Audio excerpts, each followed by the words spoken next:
Gol Agong, nulisnya kan Gol Agong ya. Jadi tahun 88 saat itu saya memutuskan jadi penulis lah. Nah, saya melamar ke Kompas Gramedia, lalu diterima.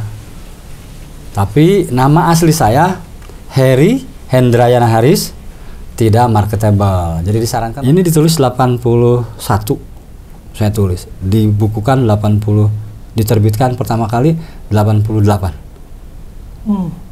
Dibukukan 89. Difilmkan 2021. Jalanannya panjang. Ini buku edisi terbaru nih.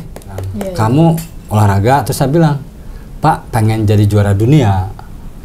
Ya udah, saya pengen juara All England. Waktu itu Rudy Hartono, Lim Swicking, Cik Sugiharto. Jadi saya kecil nonton Rudy Hartono, enak sekali ya bisa ke Inggris.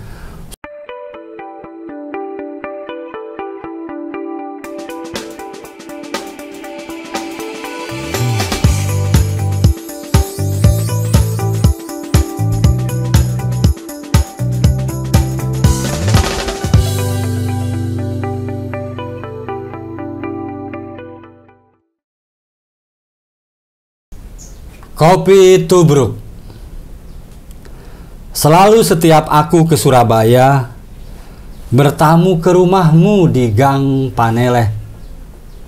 Masih saja jas merah itu menggantung. Ternyata kita sudah melupakanmu.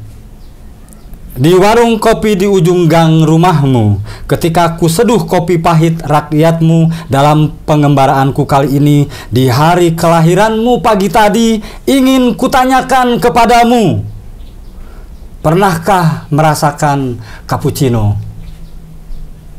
Julukanmu Putra Sang Fajar, aku tahu. Itu sebabnya aku mengejarmu ke timur, menikmati cahayamu di pinggiran jalan dengan secangkir kopi plastikan. Pernahkah merasakan espresso?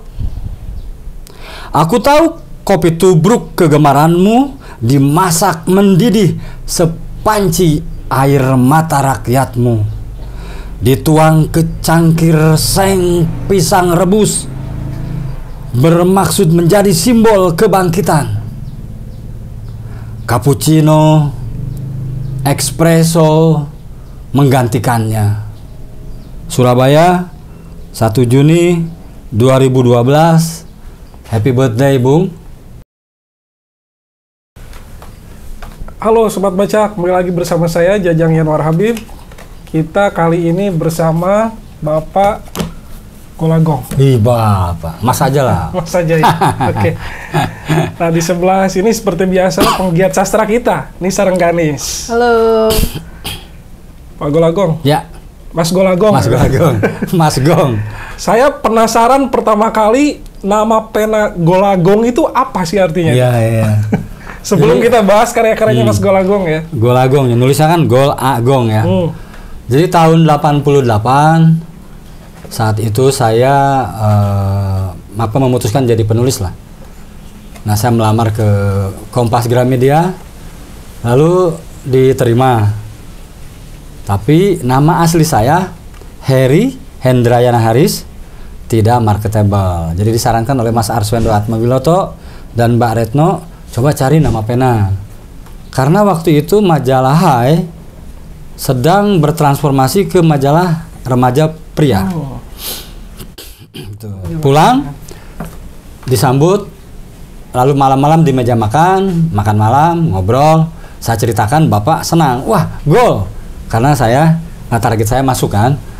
Ibu saya bilang, kalau kamu nanti jadi penulis, karya-karyamu harus seperti bunyi gong, membekas. Kalau gong itu kan di telinga, jadi dianalogikan karya-karya saya harus menimbulkan kesan baik lah.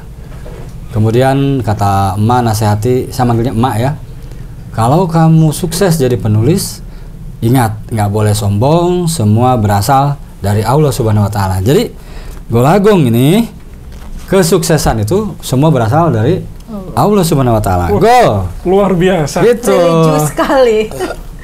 Maknanya itu keilahiannya tinggi sekali ya. Jadi gitu, orang menduga Gol Agong ini siapa ya. Religius banget. Iya, menarik. Nah, berarti tuduhan selama ini kalau ada yang mengaitkan istilah golagong dengan sesuatu yang negatif, Ya. ini bulan September lagi. September ceria. Sangat jauh ya dari itu. Ya, dulu memang majalah Hai dengan saya punya rencana memisteriuskan golagong. Tidak perlu tampil. Dan selama 1 tahun berhasil tuh. Orang penasaran, siapa golagong, siapa golagong. Orang Papua, orang Thailand, orang macam-macam. Suatu hari ada beberapa surat. Rupanya itu teman-teman saya yang menyindir gitu. Wah, golagong nggak mau tampil karena cacat gitu. Saya disodorin surat-surat itu, saya agak terganggu tuh. Waduh, saya dianggap, akhirnya kompromi. Ya udah, tampil aja lah. Nah, akhirnya waktu itu kalau nggak salah buku pertama saya Balada Siroy Joe diluncurkan di IKP Book Fair. Akhirnya saya tampil jadi pembicara dengan Hilman almarhum, Sis NS almarhum, dengan beberapa penulis lainnya.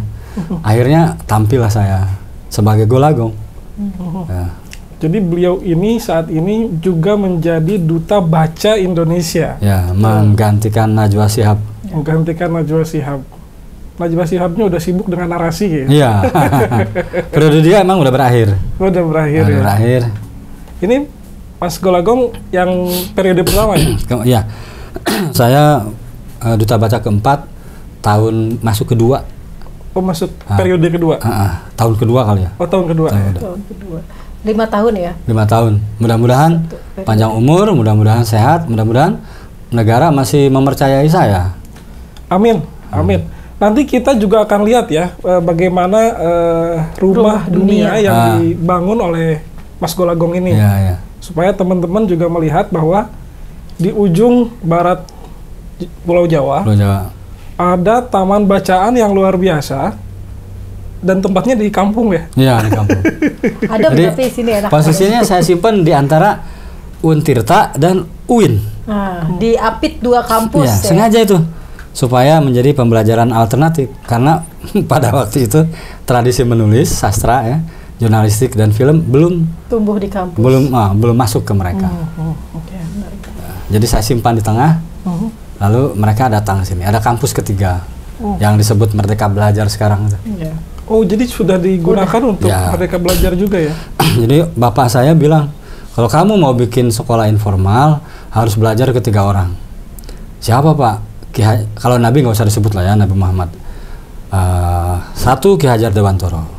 Kedua Dr. Andes Saifuddin kalau nggak salah di Kayu Tanam, Padang Panjang di Minang.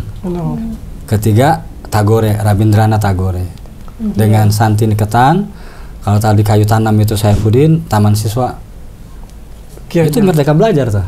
Intinya kalau ya pendidikan yang membebaskan. Jadi kalau misalnya dia jagung, ya jangan dibikin tebu. Semua anak memiliki keunikannya masing-masing. Yang disebut multiple intelligence itu. Itu jadi saya termasuk orang yang mengamalkan itu sejak sekolah SMA, termasuk di Balada Siroy ini. Jadi alam takambang jadi guru. Itu filosofi kearifan lokal Minang. Atau kalau versi Ki Hajar Dewantoro, jebol 1 dinding. Jadi kalau anak kita dikungkung 4 dinding, jebol 1 dinding agar melihat cakrawala. Kalau saya jebol 4-4-nya. Saya orang yang nggak suka sekolah, tapi saya terdaftar. Jadi yang penting lulus lah, yang penting naik. Tapi saya kuliah di Fakultas Sastra Universitas Padjadjaran. Unpad ya. Tahun 82. Jadi pada masa itu memang ukuran-ukuran itu kalau dia keterima di negeri bagus gitu ya. Nah, kecerdasan itu kan tidak selalu. Jadi maksud gini, jika kamu tidak punya uang banyak misalnya ya, secara ekonomi tidak beruntung, belajar bisa ke perpustakaan. Kayak gitu. Nah, saya udah beruntung di negeri, tapi masih saya tinggalkan. Jadi nggak selesai? Iya, nggak selesai. Jadi saya baca nih, banyak orang yang nggak selesai. Jadi banyak orang yang nggak selesai kok sukses. Wah, kayak banyak lah. Ada yang nggak sekolah, tapi kok, rupanya dia tadi alam takambang jadi guru. Mereka belajar ke alam, belajar di perpustakaan, baca buku.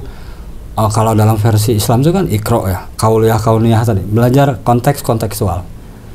Jadi ya kalau ya saya diizinkan oleh ayah ibu, ya udah kalau kamu nggak pengen gelar akademis, ya nggak apa-apa. Nah pesan nih yang menarik nih, kalau mau membuat tempat informal seperti ini, jangan tinggi-tinggi gelarnya, nanti takut orang. Itu. Nah saya mengorbankan diri itu. Jadi supaya setara, pelan-pelan kalau ada yang pengen naik, ya saya ajak. Nah kompetensi saya di sastra jurnalistik film, makanya rata-rata orang rumah dunia itu minimal mendekati saya. Nah saya ini kan levelnya nasional, jadi anak-anak yang di rumah dunia itu mudah, gitu. Jadi dikatrolnya. Nah makanya pulang orang-orang daerah yang levelnya di nasional pulang ke kampung, membangun kampung supaya tahu ukuran-ukuran standarisasinya. Ini berbeda sama Mbak Nisa, Mas. Kenapa? Mbak Nisa baru masuk Unpad. Oh, baru masuk Unpad, dia S2. S3. S3. Oh, S3. Karena saya tidak sekreatif Mas Gong, jadi harus tertib sekolahnya. Ya, Dan ini kebetulan kalau mau paralel dosen lah, sekarang paralel. harus ini. Ya. Ya. Jadi kalau dia baca buku untuk karir, kalau saya bersenang-senang. Begitu ya? Iya. Benar gitu. Enggak, buat senang-senang juga Mas Senang juga. Gong. Saya walaupun kuliah di politik, tapi kan banyak bergumulnya dengan dunia kesusastraan. Berarti ini faktor X lah, ada beberapa dosen yang inspiratif lah seperti itu. Nah ini menarik nih Mas Gong. Aku tertarik tadi ngobrol-ngobrol ya dengan Kang Rudi gitu. Ini di APIT 2 kampus. Ya. Ini kan berarti menjadi otokritik juga sebenarnya Ya. bagi saya yang ada di dalam ruang kampus gitu ya. Karena memang sejauh ini saya lihat kampus tidak bisa memberikan ruang yang cukup ya untuk mahasiswanya. Nah, Mas Gong membuka ruang alternatif, katakanlah ruang alternatif seperti ini. Nah, yang ingin saya ketahui lebih jauh, Mas Gong, Mas Gong sendiri punya nggak sih keterlibatan kolaborasi rumah dunia dengan beberapa kampus ya, terutama di sini misalnya di Untirta dan di UIN gitu? Saya harus mengucapkan terima kasih ke 2 kampus itu. Karena orang-orang yang aktif di sini dipermudah urusan-urusan akademisnya. Misalnya ada yang S2, S3 di Leiden, kemudian jadi dosen. Rata-rata anak-anak yang kuliah di 2 kampus itu aktif di sini mendapat semacam privilege lah, dapat beasiswa, bidik misi misalnya. Jadi saya suka ngerekomendasiin. Jadi kolaborasi itu penting. Ya kolaborasi itu tidak selalu harus dengan kampus, tapi dengan LSM, dengan organisasi masyarakat, dengan hampir pokoknya underbow penting juga. Jadi kita non partisan aja lah. Tapi kita pelangi ya, beragam warna. Bukan pelangi yang itu ya, bukan. Pelangi yang itu bahaya. Jadi dalam hal ideologi, bukan orientasi seks ya, bukan. Jadi memang bukan, tapi kampus itu kan sebenarnya perpustakaannya ada. Yang kurang itu penggiatnya ya sebenarnya. Kalau saya lihat sih kualitas dosennya.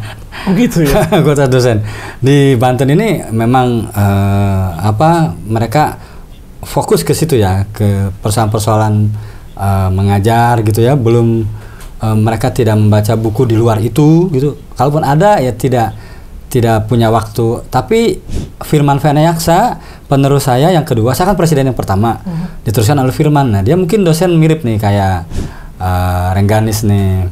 Jadi dia memanfaatkan Tridharma perguruan tinggi itu yang pengabdiannya. Penelitian, pengabdian dan pendidikan. Nah itu jadi tidak banyak.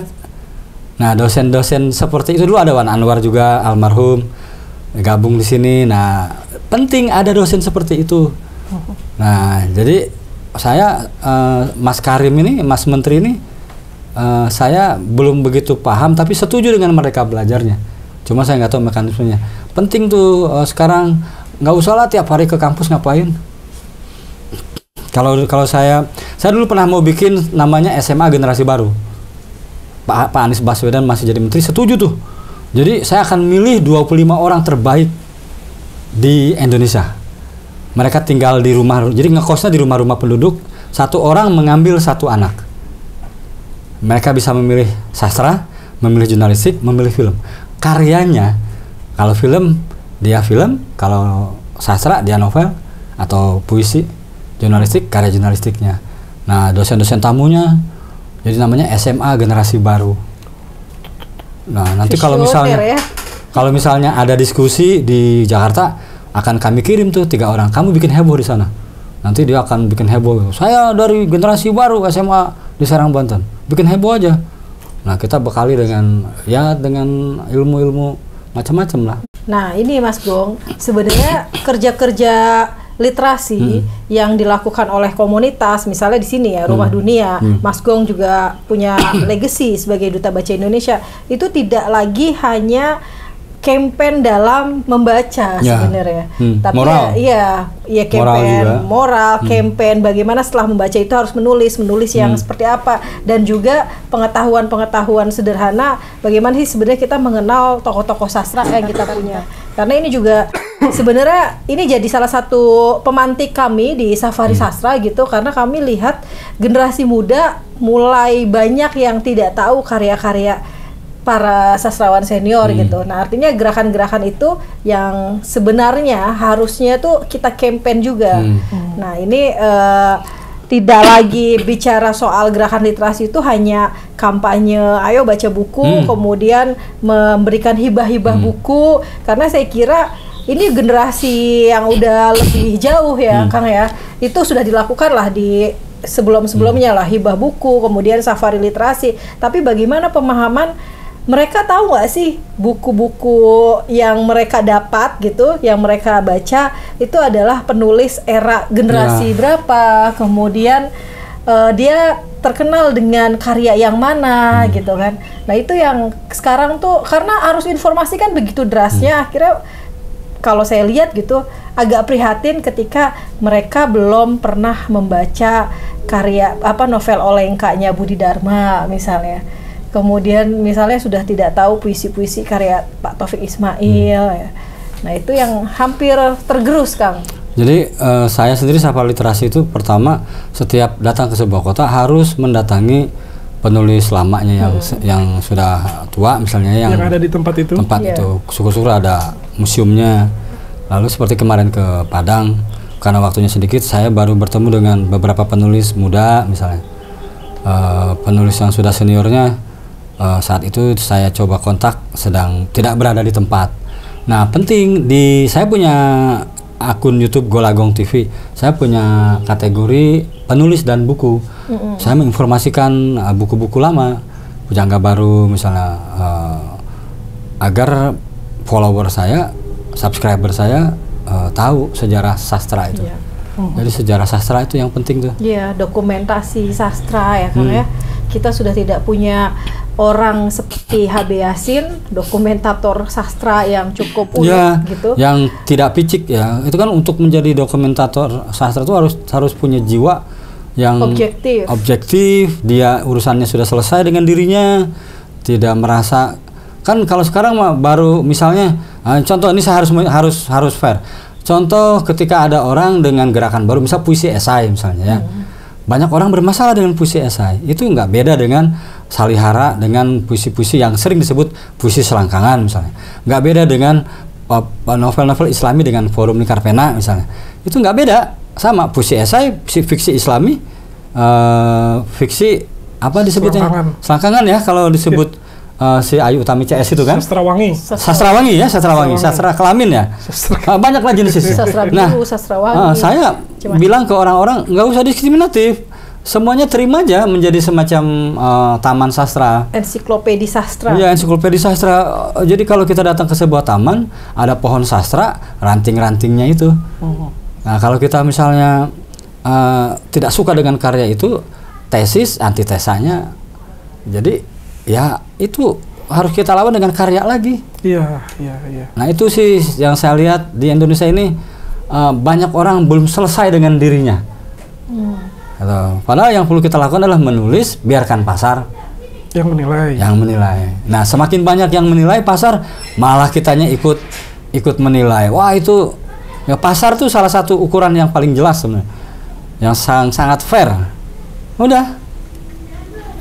Nah, ini ada karya yang fenomenalnya nih dari karya Mas Gung. Ya, Balada Siroy yang kemarin baru saja difilmkan, ya kan? Ya, sudah selesai, tinggal nunggu jam tayang bulan November. November ya. Tadinya mau Oktober tapi nggak tahu tuh tiba-tiba digeser ke November. Tanggalnya saya belum dapat. Karena ini kegeser saya patah kayaknya. Mungkin. Gimana Kang? Inang diproduksi. Sebagai penulis yang melihat karyanya difilmkan. Ya, sebetulnya Balada Siroy itu dari kemunculannya sudah ditawar. Kan saat itu memang lagi booming film berdasarkan novel. Dari mulai zamannya Edi Iskandar, Lupus Boy. Nah, mereka melihat antitesanya di sini.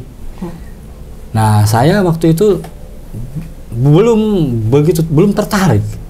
Saya menghargai imajinasi pembaca. Waktu itu ada banyak surat masuk mengatakan jangan rusak film yang kami buat di dalam pikiran kami. Oke, ya udah. Dan apalagi saya hobi traveling sana kemari, biarin aja. Nah, ini mulai difilmkan ini pas saat Krismon. Saya mulai butuh untuk pembangunan rumah dunia. Ternyata idealisme itu butuh ongkos, gaji saya di RCTI nggak cukup. Akhirnya RCTI itu sebagai apa waktu itu? Waktu itu saya diamanai jadi kepala kreatif. Nah, jadi saya jual ke satu produser kena Krismon. Dijual lagi, pemainnya menikah, nggak boleh diputar karena kontrak eksklusif, nggak diputar di Indonesia, diputarnya di Malaysia. Terus pindah-pindah berapa produser ya. Terakhir Fajar Nugros dengan IDN Picture ini tahun 2018. 2018 ya? Di kontraknya. Oh. Cari pemainnya 2 tahun. Baru dapat Abizar. Syutingnya 2021. Lama ya? Lama, benar. Jadi November nih akan luncur ya? Kabar terakhir November. Pada ditonton nanti November. Jadi ini kalau boleh diulas, yang sangat lekat dengan Mas Golagong ini adalah Balada Siroy. Ya, tetapi dalam konteks Mas Gong sebagai novelis ya. Nah, jadi gini. Ini risetnya 6 tahun dan masih ada orang yang menyebut sampah di ruang publik, di ruang-ruang seminar. Ya, bagaimana piciknya dia? Ini sudah riset 9 tahun, bestseller, banyak pembaca yang merasa hidupnya berubah, dikeluarkan oleh Gramedia dengan redaktur redaksi. Masih ada yang menyebut sampah. Nah, jadi ukuran-ukuran itu tuh. Dan itu di ruang-ruang seminar. Di ruang yang formal ya? Formal. Yang ketika diskusi-diskusi. Nah, saya sih jawabnya di dalam sampah ada kompos. Gitu. Jadi nggak apa-apa. Nah, maksud saya yang tadi diskriminatif itu. Iya. Ya. Jadi semakin banyak membaca, orang jadi ragu. Wah, mudah dipahami. Nah, itu. Ini 6 tahun risetnya dan 6 tahun saya menuliskannya. 6 tahun menuliskannya? Nah, iya, kalau orang yang beragama tuh paham. Jika satu urusan dikerjakan bukan ahlinya, maka tunggu kehancurannya. Ini ditulis 81. Saya tulis. Dibukukan 80. Diterbitkan pertama kali 88. Dibukukan 89. Difilmkan 2021. Jalanannya panjang. Ini buku edisi terbaru nih. Iya. Gramedia. Era waktu ini terbit, Mas Gong juga katanya sebagai seorang atlet. Ya, atlet traveler ya. Jadi saya sebagai mahasiswa sastra saat itu melihat puisi belum masyarakat. Sebagai tanggung jawab moral, saya sebagai mahasiswa sastra, saya menulis Balada Siroy di mana pembukanya puisi. Kenapa saya kemas dalam bentuk cerita remaja? Karena target marketnya remaja. Yang paling produktif, paling efektif, dan paling paling gandrung dengan cerita remaja, puisi sampai. Dan kenapa saya pilih Gramedia? Di ujung ketika saya sampai Papua, sebelum saya jadi penulis nih, itu selalu ada lapak buku, selalu ada agen koran. Itu Gramedia mendominasi. Jadi saya nggak kaget ketika di satu pelosok terpencil ada orang menyapa, ini Golagong ya? Karena distribusi itu yang penting. Distribusi. Ya. Nah, dan ini berhasil. penyair nasional sekarang, saya sebut satu contoh aja ya, Hasan Aspahani, itu pembaca garis keras, dan dia ikut terlibat di penulisan skenario ini. Nah, jadi kalau mau ngebedah sebuah buku, ya harus pakai ilmunya. Iya. Tuh. Nah. Katanya dibutuhkan kritikus sastra. Tapi kalau cuma tukang kritiknya itu cuma ngenyek gitu. Ya, itu yang nah itu terjadi tidak hanya ke buku saya. Dan itu yang paling bahaya ketika dia memimpin sebuah komunitas. Tuh, karena dia menyebarkan terus-menerus. Nah, kami sih nggak peduli tuh. Kami mah yang penting nulis aja terus, nulis. Saya kira ini sih, Mas Gong, pertengkaran sastra itu akhirnya kan membuat kontraproduktif. Tidak bermutu sih kalau saya lihat pertengkaran sastra di Indonesia. Sampai ke fisik, tidak bermutu. Body shaming ya. Body shaming tidak bermutu. Nah, artinya ini Kang Gong, yang ingin kami ulik ya di sesi ini adalah bagaimana ke komitmen Mas Gong, kemudian konsistensi dalam membangun komunitas. Karena kalau sekarang sih sudah berjamur. Dan ini Mas Gong mendirikan Rumah Dunia tahun 98. Yaitu kan artinya sampai hari ini masih ada, masih eksis, masih hidup.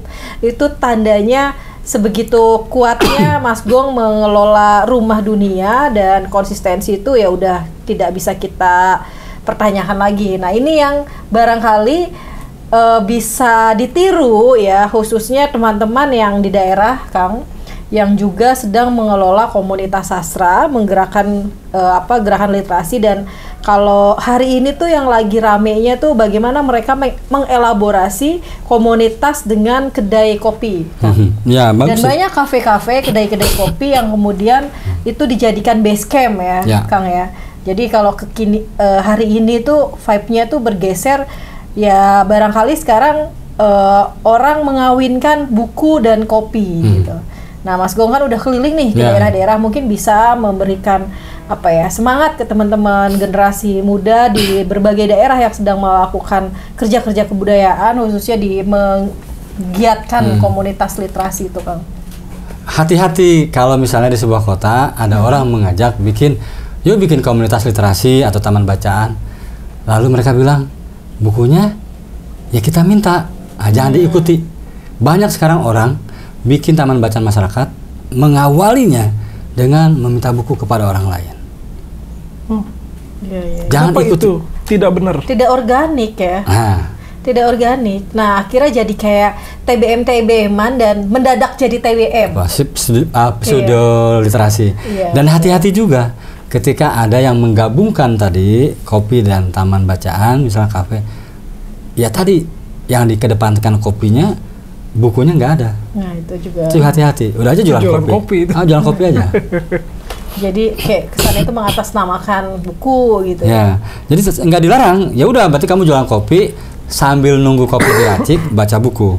Tapi kalau kamu memang ingin membuat semacam komunitas literasi agar orang tidak susah, lengkapi dengan kafenya tadi. Gitu. Jadi kalau datang ke komunitas literasi, loh ini yang dominan, mana bukunya? Cuma satu rak doang.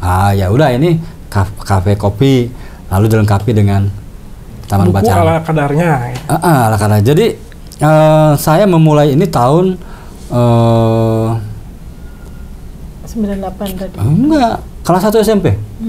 Jadi waktu saya diamputasi tangan, saya ingat banget di Jakarta kan di Cibiset tuh, di Cipto, bapak saya selalu ngajak saya ke lapangan Banteng. Waktu itu belum di lapangan Banteng masih tahun 74, masih ada pasar-pasar loak. Nah itu saya pulang tuh bawa berdus-dus buku. Jadi kalau ada yang datang ngasih amplop, kan suka tuh nengok ya, ngasih amplop, katanya ini buat jajan, uang amplopnya dikumpulin dibeliin buku. Nah saya udah buka taman bacaan itu di teras rumah. Saya ingat tuh, habis bukunya diambilin. Nangis saya, kata ibu saya, udah jangan nangis, emak bahasa Sunda, emak doakeun atau emak doain nanti kamu bikin buku. Karena waktu itu bapak saya kan ngehonor tuh, kalau misalnya gaji habis, guru dulu kan susah ya, percetakan belum banyak, buku-buku ajar belum banyak, jadi guru-guru zaman dulu tuh dituntut bikin diktat. Nah, jadi ketika bapak saya pakai stensilan tuh, pernah ngalamin nggak stensilan? Enggak. Mesin stensilan tuh, ya. Nah itu bapak saya stensilan tuh, stensilan, lalu berapa rim gitu ya. Nanti di rumah tuh dibawa, ayo kita bagi-bagi, halaman 1 belah sini, halaman 4 belah sini, itu tuh sambil ngobrol. Nanti dikumpulin sama bapak, digedrik-gedrik. Oh iya. Covernya dari kertas yang agak tebal, digambarin. Kertas jeruk biasanya, kertas jeruk. Kertas jeruk ya? Iya. Nah bapak suka bilang, nanti kamu punya percetakan. Jadi orang tuanya Mas Gong ini seorang guru ya? Guru, kepala sekolah. Nah, dulunya kepala sekolah. Satu kepala sekolah, guru olahraga, makanya saya jadi atlet. Yang satu kepala sekolah, ibu saya keputrian. Nah ini menarik. Sama. Mas Gong itu juga tidak hanya di lingkungan guru Nisa juga. Tidak hanya sebagai sastrawan atau novelis, tetapi juga pernah menyabet bintang lagi. Medali emas. Medali emas. Ya. Itu bisa diceritakan Mas Gong? Ya, ini lari gini. Jadi kalau kita komitmen tapi tidak konsisten, ya udah kayak layangan putus. Jadi ketika bapak bilang, kamu olahraga, terus saya bilang, Pak pengen jadi juara dunia. Ya udah, saya pengen juara All England. Waktu itu Rudy Hartono, Lim Swicking, Cik Sugiharto. Jadi saya kecil nonton Rudy Hartono, enak sekali ya bisa ke Inggris. Saya punya cita-cita atlet cacat pertama yang juara di All England. Wah kebayang tuh, maka saya latihannya tuh nggak sembarangan itu. Larinya ke gunung, ke bukit, jam 1 siang, ke pantai, benar-benar kerja keras. Itu yang disebut masa kecil hilang tuh, Taufik Hidayat itu benar itu. Jadi kalau orang juara dunia itu nggak sembarangan itu. Saya bisa jadi juara Asia Pasifik tuh karena latihannya keras. Nah saya ingat tuh di Bandung ada kejuaraan terbuka. Saya satu-satunya atlet cacat. Babak pertama saya mengalahkan murid yang dilatih oleh I.I. Sumirat, pemain badminton legenda lah zaman itu, yang kemudian melatih Taufik Hidayat. Kalah tuh. Lalu maju kan ke babak kedua. Saya lagi duduk, datang tuh I.I. Sumirat. Mana katanya yang buntung tuh bisa ngalahin anak buah saya. Ketemu sama saya. Saya main babak kedua lawan yang jagonya, saya kalah. Didatengin tuh. Kamu nggak mungkin bersaing sama pebulu tangkis lengan 2. Kenapa? Karena porsi latihannya nggak bisa kamu mengejar atlet berlengan 2. Contohnya apa? Barbel. Barbel itu akan mengeraskan smash. Nah, smash saya mentok di situ. Nggak akan bisa sekeras itu lagi. Cuma segitu levelnya. Jadi disarankan ikut Olimpiade cacat aja. Nah, tahun 85. Akhirnya saya daftar tuh ke cari di Bandung. Daftar. Waktu itu belum ada internet waktu itu. Belum, nyari-nyari pakai motor. Ada sekolah yayasan pembinaan anak cacat.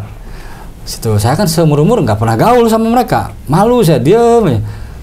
Terus saya ada yang bawa raket tenis meja, bat tenis meja, ada yang bawa sepak bola. Akhirnya saya masuk, daftar lah. Lucu-lucu tuh, di situ saya malah gembira, lucu-lucu. Jadi di situ bisa kayaknya. Ya daftar, bisa apa kamu? Badminton.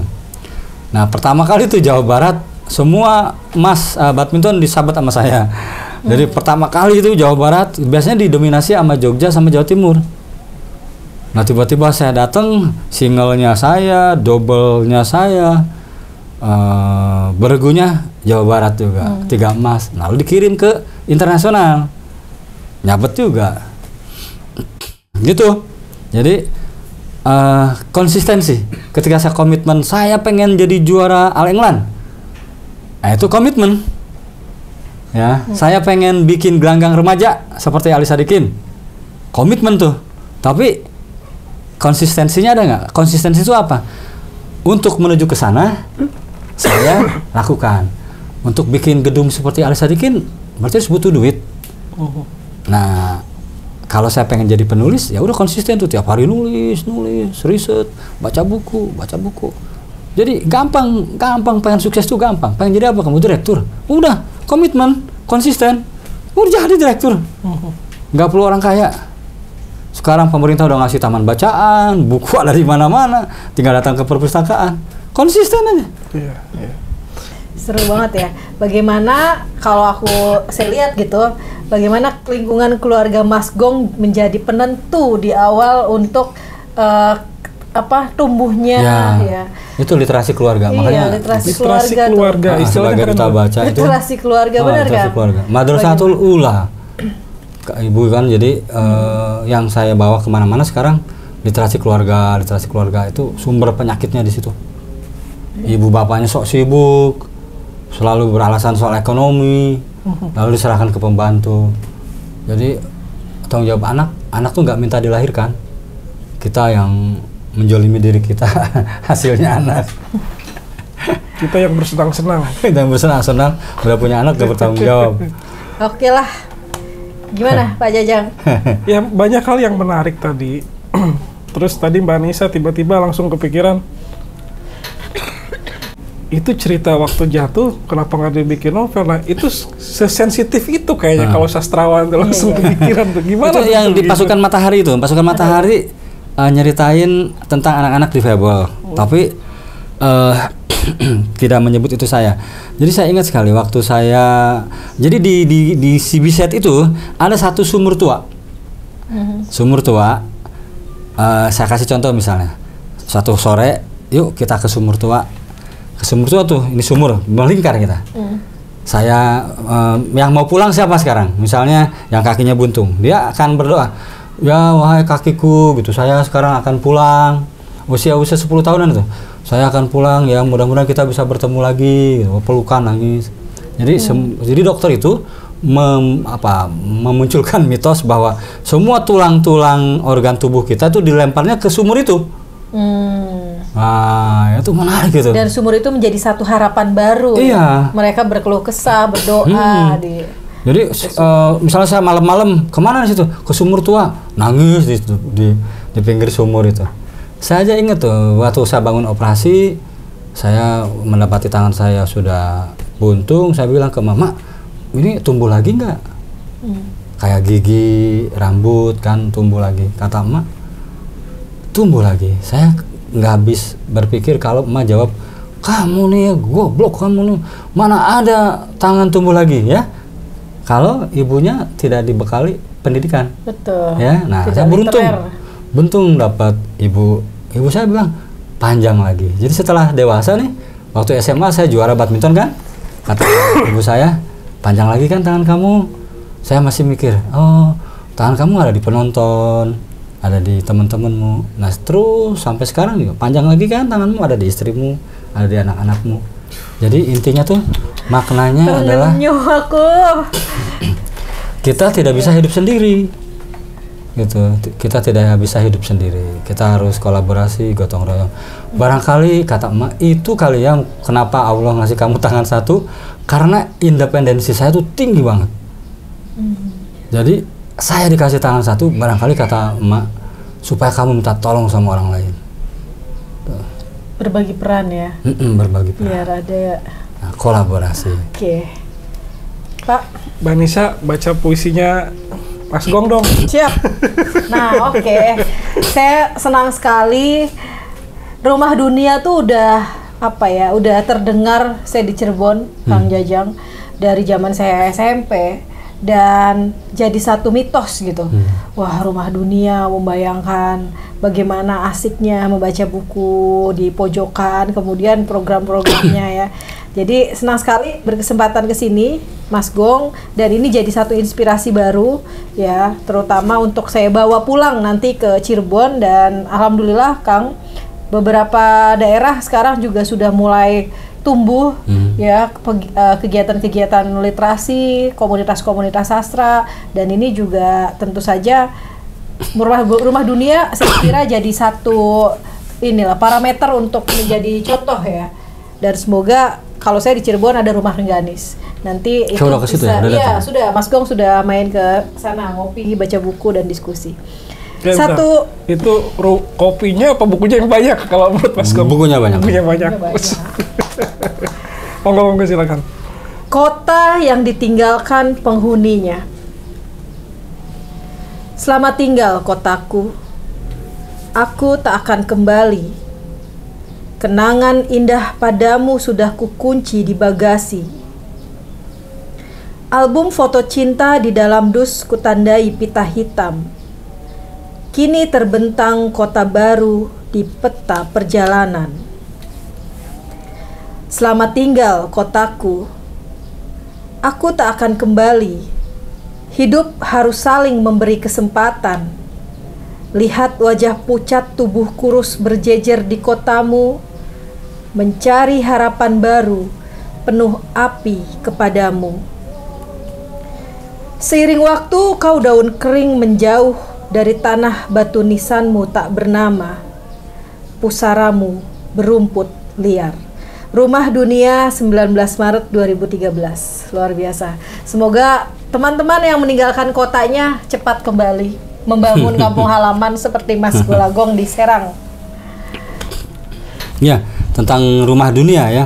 Jadi Rumah Dunia itu hati-hati sekali saya bangun. Semuanya 4 tahun itu saya kuatkan dulu di dalam. Bagaimana base camp, relawan, program, dana, jejaring, networking, kemudian publikasi dan dokumentasi. Nah, 7 pilar Rumah Dunia ini yang kemudian bisa sustainable-nya ya, bisa tadi soal dana itu kan ada unit usaha. Jadi awalnya mereka dikasih ilmu, kemudian setelah itu ilmunya diamalkan, lalu berproduksi. Nah, dengan produktivitas itulah masing-masing mengambil manfaat. Siap. Itu. Baik, Sobat Baca, sangat menarik bincang kita dengan Mas Golagong. Tentu saja tidak cukup waktu dalam durasi kita ini kalau mau dilanjutkan. Nah, kita ingin berterima kasih terutama untuk kesempatan yang diberikan Mas Gong pada kami. Selanjutnya mungkin bisa kita ada kerjasama lebih lanjut. Kita mungkin mohon berkenan kami undang nanti ya. Demikian Sobat Baca bincang kita dengan Mas Golagong. Mungkin Mas Golagong untuk penutup membacakan baca puisi ya, puisi Mbak Nisa. Kepada langit. Sekian lama pohon-pohon dirobohkan. Tak ada lagi tempat meneduhkan. Ingin kutanami lagi tubuh gersang ini. Aku yang payah, tangan terus tengadah, hujanilah ampunan. Berikanlah satu pintu dari sekian banyak jalan menujumu. 2019. Hampir salah. Kurang 11 ya. Ya. Mantap. Terima kasih.